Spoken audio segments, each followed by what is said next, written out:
නමෝ තස්ස භගවතෝ අරහතෝ සම්මා සම්බුද්දස්ස.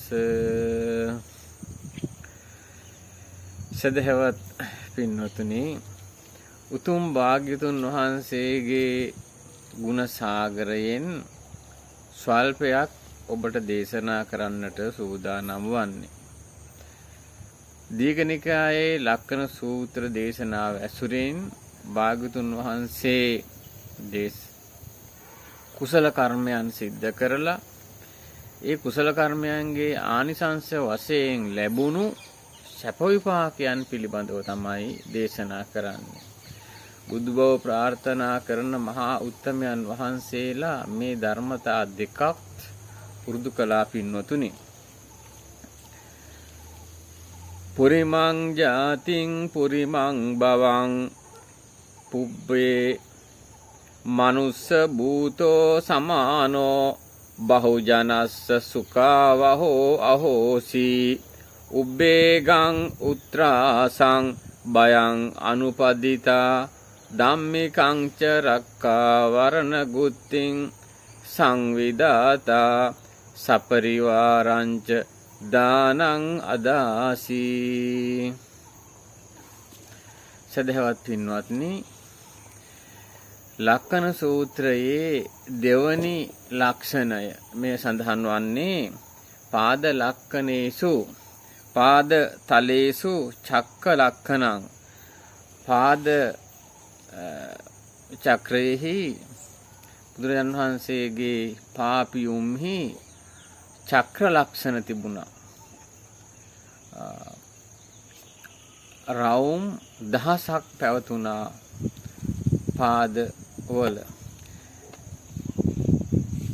ඒ පාද ලක්ෂණ පිහිටීමට හේතු වුණේ සංසාරේ අප්‍රමාණව සිද්ධ කරපු පුණ්‍ය කර්මයන්. මොනවද? උද්වේග. උද්වේග කියලා කියන්නේ සොරුන්ගෙන් වන උවදුරු. සොරුන්ගෙන්, සතුරන්ගෙන්, ත්‍රස්තවාදීන්ගෙන් එබඳු කණ්ඩායම් වලින් මිනිස්යාට වන උවදුරු. උත්‍රාස කියලා කියන්නේ යක්ෂයන්ගෙන් වන උවදුරු. පින්වත්නි, අපේ බුදුරජාණන් වහන්සේ මේ කියන උවදුරු සංසාරයේ මිනිසුන්ව උවදුරු වලින් ආරක්ෂා කරා. උද්වේග කියලා කියන්නේ පින්වතුනි මිනිස්යන්ට සිද්ධ වෙන විපත් කරදර. දැන් සමහර රටවල් වල පහුගිය කාලයේ ත්‍රස්තවාදීන් විසින් ඝාතනය කළා. මේ ලංකාවේ දශක 3ක් ගෙවල් වලට පැනලා මිනිස්යන් ඝාතනය කළා. බඩේ ඉන්න දරුවන් බඩ පළල එළියට අරගෙන එම ගස්වල ගහලා ඝාතනය කළා. අන්න ඒබඳු අවස්ථාවන්ගෙන් ඒ ජනතාව ආරක්ෂා කර ගැනීම කුසල කර්මයක්. ඒබඳු මරබිය සහිත අවස්ථාවල මව්පියන්, කාන්තාවන්, දරුවන්, පිරිමින් ආරක්ෂා කර ගැනීම බෝසත් ධර්මයක්. පින්නතුනි, ඒ සොරුන්ගෙන් වන උවදුරු වලින් මිනිසයන් ආරක්ෂා කරාට පස්සේදී සතුරන්ගෙන් වන උවදුරු වලින් මිනිසුන් ආරක්ෂා කරගත්තාම ලැබෙන සැප විපාකය මොකක්ද? සැප විපාකය තමයි පින්නතුනි උපනුපන් ජීවිතේ මහා පිරිවර ලැබෙනවා.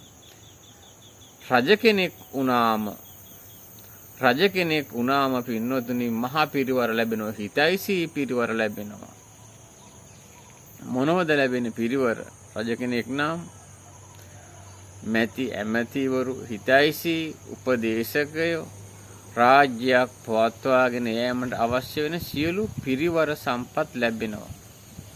බුදු වුණාම ලැබෙන පිරිවර කවුද? පින්වතුනි, බුදු නාම ලැබෙන පිරිවර තමයි සිව්වනක් පිරිස සහ භික්ෂු භික්ෂුණී, උපාසක උපාසිකා කියන පිරිස. භික්ෂූන් කියලා ගත්තම සරියුත් මහරහතන් වහන්සේ බුදුරජාණන් වහන්සේට දෙවෙනි වෙනවා පමණයි. මහා බලවන්තයි, මහා ප්‍රඥා සම්පන්නයි. මුගලන් මහරහතන් වහන්සේ දෙව්ලොවට වඩිනවා. මහා බල සම්පන්නයි, මහා 이르දිමත්. සක්දෙවිඳුන්ගේ මාලිගාව මහපට ඇඟිල්ලෙන් සොලවන්න දක්ෂයි. එබඳු මහා පිරිවර ලැබෙනවා. ඒ විතරක් නෙවෙයි, දෙවියෝ බුදුරජාණන් වහන්සේගේ ශ්‍රාවකයෝ වෙනවා.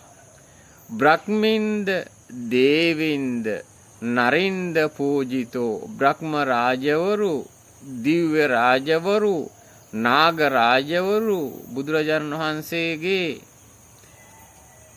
ශ්‍රාවකයන් බවට පත් වෙනවා.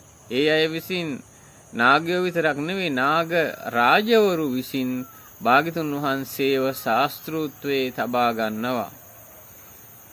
රහතන් වහන්සේලා මනුස්ස සෙට්ටේහි රහතන් වහන්සේලා විසුණුත් බුදුරජාණන් වහන්සේව ශාස්ත්‍රූත්වයේ තබා ගන්නවා.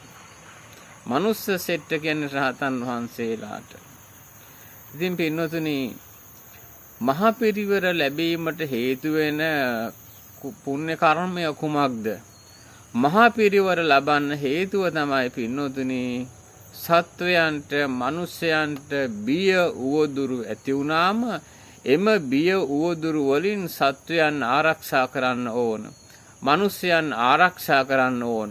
ජීවිත දාණය දෙන්න ඕන. සතුරන්ගෙන් වන උවදුරු වලින් මිනිසයන් ආරක්ෂා කිරීම කුසලයක්. සංසාරයේ අනන්ත කාලයක් සැප විපාක ලැබීමට හේතු වන පුණ්‍ය කර්මයක්.